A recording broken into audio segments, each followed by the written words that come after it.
আকাশ জুড়ে আগুনের গোল্লা, আর কিছুক্ষণ পরপরই বিকট শব্দে কেঁপে উঠছে মাটি। ইরানের সর্বোচ্চ নেতা আয়াতুল্লাহ আলী খামেনি নিহত হওয়ার পর প্রতিশোধের নেশায় যেন উন্মত্ত হয়ে উঠেছে তেহরান। ইসরায়েলের বুক চিরে একের পর এক আঘাত হানছে ইরানি মিসাইল সেজ্জিল। হামলার প্রধান লক্ষ্যবস্তু ছিল ইসরায়েলি শহর বেইত শেমেস।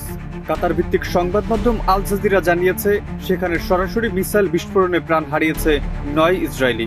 ইসরায়েলি জরুরি পরিষেবা সংস্থা মেগান ডেভিড অ্যাডাম নিশ্চিত করেছে, নিহতদের পাশাপাশি আহত হয়েছে আরও অন্তত 27 জন, যার মধ্যে কয়েকজনের অবস্থা আশঙ্কাজনক। ইসরায়েলি সেনাবাহিনীর মুখপাত্র জানিয়েছে, আক্রান্ত এলাকায় উদ্ধার অভিযান জোরদার করা হয়েছে।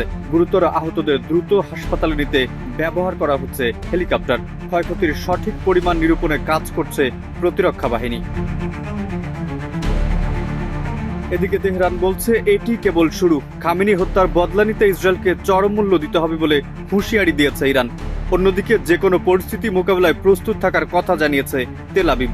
দুই চিরশত্রুর এই পাল্টাপাল্টি হামলা এখন পুরো মধ্যপ্রাচ্য এক ভয়াবহ যুদ্ধের দ্বার প্রান্তে।